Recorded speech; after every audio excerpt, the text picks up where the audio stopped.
Je parle beaucoup à Hachem dans ses textes, dans ses dialogues, parce que j'ai des choses à lui dire. Bien Quand sûr. il t'envoie une catastrophe pareille, je lui dis au début, Hachem, pourquoi tu m'as fait ça? Pourquoi tu me l'as pris? Puis après, je lui dis, Hachem, qu'est-ce que j'ai fait pour mériter ça? Et après, je finis par lui dire, Hachem, qu'est-ce que tu veux de moi? Maman, mets un sweat et calme-toi, c'est la pièce qui sera jouée par Sophie Attal, mise en scène par Bernard Bitan et qui sera jouée très prochainement à Tel Aviv et à Jérusalem. Pour en parler, nous avons l'actrice principale, la seule en scène, Sophie Attal avec nous. Bonjour Sophie. Bonjour. Je suis très touchée de te recevoir pour parler de cette pièce parce que j'ai eu la chance de la voir il y a 4 ans quand tu l'avais jouée une première fois. Et j'avoue que c'est vraiment quelque chose d'assez exceptionnel. Pour tous ceux qui t'ont déjà vu sur scène, c'est quelque chose qui n'a aucune mesure avec ce que tu as fait par le passé et pour cause. C'est vraiment ton histoire. C'est un texte que tu as écrit après le départ de ton fils. Oui. J'ai eu besoin sûrement d'exorciser cette peine terrible, ce drame. Et de toutes les manières, ça m'a été insufflé par lui, puisque je l'entendais me parler, me calmer, me rassurer, et je lui posais des questions, je lui demandais où il était, et il me répondait. Je vivais le dialogue vraiment. Ouais, c'est un dialogue imaginaire, mais pour toi, c'était réel. Oui, pour moi, c'était réel, et du coup, dans ma vie quotidienne, je devais m'arrêter de faire ce que je faisais parce que ça jaillissait dans mon esprit. Et donc, tu notais. Et donc, j'ai fini par noter, parce que c'est pas possible, il me parle. Ouais. Et je répondais, et puis c'est sorti sous forme de poème. Et je trouvais ça beau, donc je l'ai envoyé à des proches, et ils m'ont dit, c'est très bien. Et puis j'ai continué, jusqu'à ce qu'il ne me parle plus, et que ça devienne un monologue, que je parle toute seule, que je lui parle toute seule. Ouais, c'est un texte bouleversant, vraiment, poignant, et en même temps drôle, touchant. Il y a tellement de couleurs dans ce texte et dans cette pièce que tu joues. Je dis ça pour ceux qui pensent que voilà, on va pleurer, tout ça tout au long de la pièce, c'est pas du tout ça. Non. C'est pour ça que Bernard Bitan, mon metteur en scène, a été séduit par la pièce, parce que tout de suite, quand il a lu le manuscrit, il m'a dit ça, c'est une pièce qui va donner de l'espoir. Et c'est vrai que j'ai eu des réactions du public comme ça, surtout des mères de famille qui sont impliquées, puisqu'elles ont été touchées par le même deuil dramatique. Qui ont perdu leur enfant. Et qui sont venues me voir après la pièce en me disant que ça les avait aidées, ça les avait renforcées. Et justement, maintenant, j'ai envie d'aider les gens qui passent par cette épreuve, parce que toute seule, on s'en remet pas toute seule. Ouais. Et on cherche de l'aide de tous les côtés. Alors, ce qui est très beau, c'est que vraiment, tu as magnifié cette histoire tragique en œuvre d'art, parce que c'est vraiment une véritable pièce, une très belle pièce, et par son écriture, et par sa mise en scène, et par les textes, les poèmes, les échanges, parce qu'il n'est pas là, mais en fait, il est là tout le temps, quoi. Comment tu as fait ça? Tu as retravaillé le texte que tu as écrit avec Bernard, ou tu... Non. Le texte, il est intégral. Par contre, Bernard y a mis énormément sa patte pour l'embellir et le bonifier, évidemment. Il m'a demandé d'écrire 3 scènes. C'est comme ça que je démarre avec lui vivant. C'est-à-dire au téléphone avec lui, donc avec sa voix, mais c'est Bernard qui joue le rôle de mon fils, la voix de mon fils, et il m'a demandé de jouer, d'écrire ces scènes, et d'ailleurs ça m'a fait beaucoup de bien quand il m'a dit ça. J'ai j'ai plus envie d'écrire, parce que l'écriture ça jaillit, et quand on te dit ça épuise, et quand on te dit écrire, t'as plus envie d'écrire. Sauf que j'en profite pour le remercier, ça m'a fait du bien d'écrire des scènes vivantes. Il m'a dit c'est simple. Tu dois d'abord expliquer comment le titre est venu. Quand il t'a dit « Maman, mets un sweat et calme-toi ». Exactement. Oui. Alors il m'a dit « Maman, mets un sweat et calme-toi ». Quand je lui ai dit qu'on voulait déménager parce qu'on habitait une maison à très haut plafond où il faisait froid à Jérusalem, et qu'en face, il construisait un immeuble moderne. Donc, c'est une histoire toute banale. J'appelle mon fils et je lui dis « Tu sais, on va déménager parce que ça suffit, on n'en peut plus. On a froid l'hiver et dès l'été, on se fait bouffer par les moustiques dans le jardin.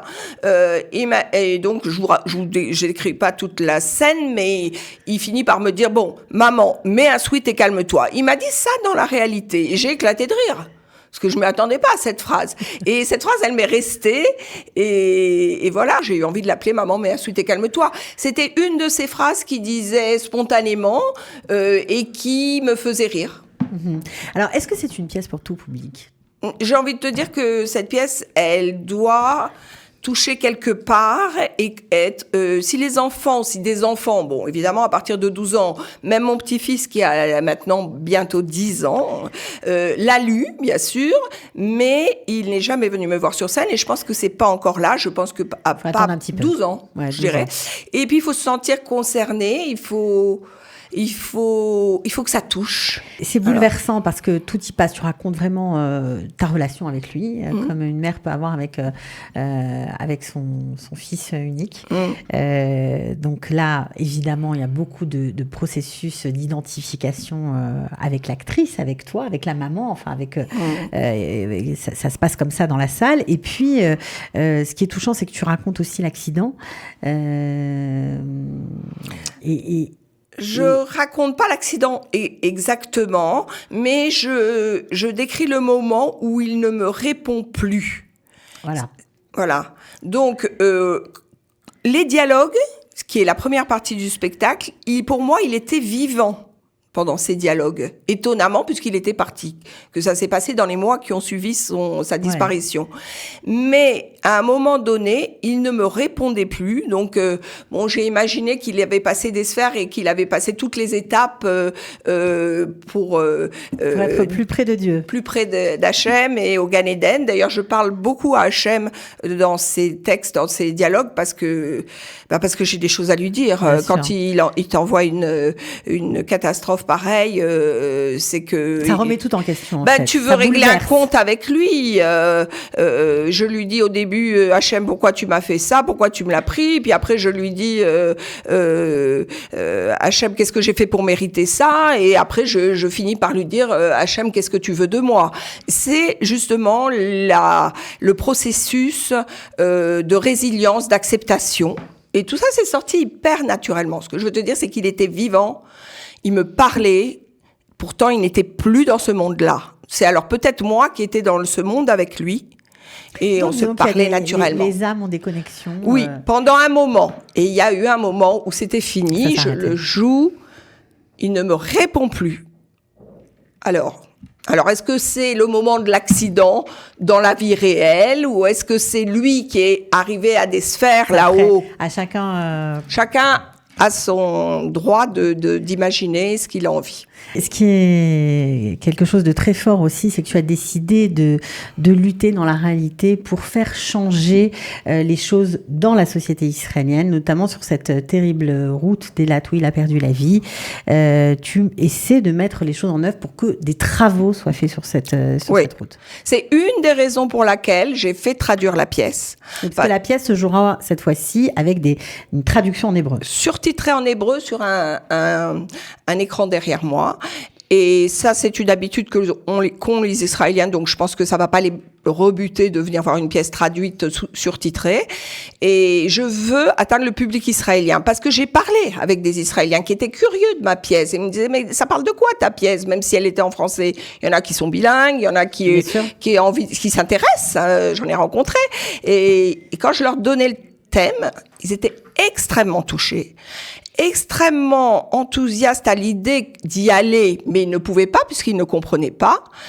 Et donc, je me suis dit, bon, ça suffit. Et puis, je suis là depuis 18 ans. Ça suffit. Il est temps de parler aussi au public israélien. Il est temps de parler au public israélien. Il est temps de jouer pour moi, de jouer devant des Israéliens. Hébraïsants, on va dire, parce qu'on est tous israéliens. Oui, bien sûr, hébraïsants, parce que j'ai l'impression, peut-être en toute modestie quand même, que j'ai quelque chose à leur apporter. En tout cas, c'est eux qui me l'ont dit. Mais tu sais pas comme cette pièce, elle va aider. Il y a beaucoup de mamans comme toi en Israël, malheureusement. Alors, on sait que les accidents de voiture sont la cause de mortalité personnalité la plus importante Plus que l'armée. En Israël. On espère que tu vas arriver à faire bouger les choses. Évidemment, il faudra des appuis politiques, mais on souhaite que ça arrive, voilà, qu'il y ait tout simplement, je crois que tu demandes une barrière de sécurité sur cette route. Oui, je demande, je supplie, je crie, stop. Oui, parce que ça continue, les accidents. Mais ça continue tout le temps. Après Pessah, il y a eu encore un accident avec des enfants qui sont partis sur cette route. Pourquoi ? Parce qu'on n'a pas encore sécurisé cette route. Ouais.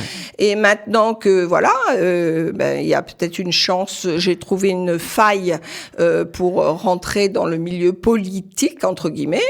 Pour essayer de faire bouger ça. Pour faire bouger ça, je fonce dedans. Bon, on espère en tout cas que cette pièce qui sera jouée en hébreu, eh bien, ira loin. Vraiment, tu le mérites amplement. D'autant qu'on n'en a pas encore parlé, que la musique est absolument divine.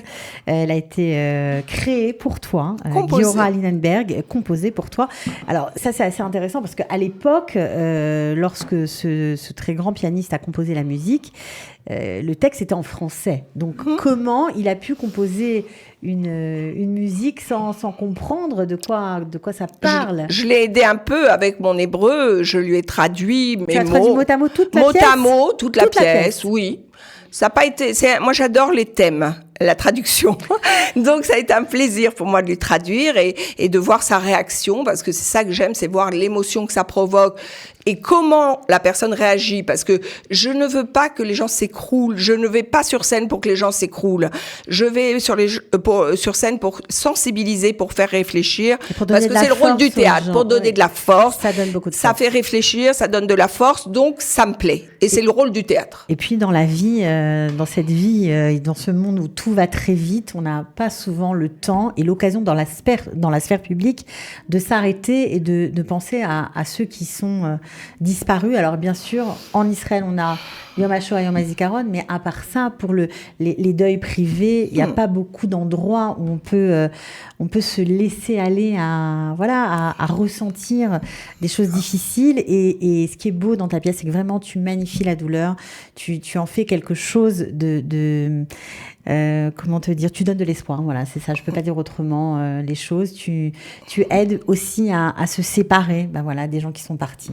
Oui. Je donne une sorte d'ailleurs, je donne un cursus, je montre les étapes par lesquelles je suis passée, puisque j'ai joué cette pièce il y a 4 ans, donc c'était vraiment quelques années après. Ce que je veux dire, c'est que Giora, quand je lui ai traduit, a été très touchée et a tout de suite été sur son piano et a composé une musique devant moi. Ouais. Et ça, pour moi, c'est le comble de l'art.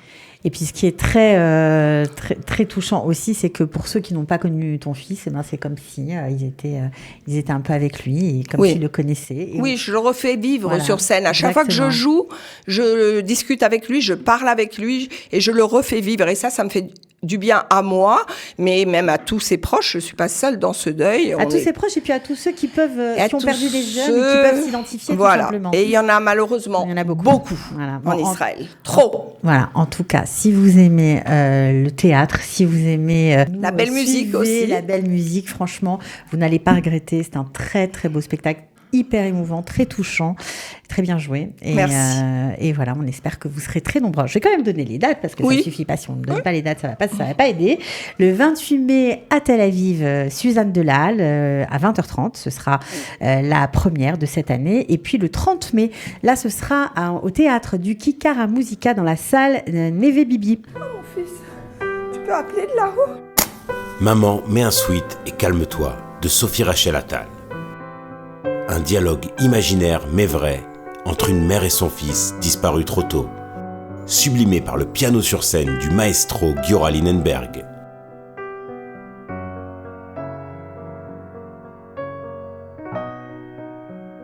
Alors évidemment, donc pour réserver, je redonne le téléphone 052 306 08 63 et si vous voulez réserver par internet, c'est facile, eventbuzz.co.il. Voilà, on était ravis de t'accueillir Sophie, on te souhaite Batzlacha pour cette magnifique pièce produite par Eli Attal, il ne faudrait pas oublier le producteur. Ah non, sans lui on pourrait rien faire. Voilà, on vous souhaite plein de bonnes choses.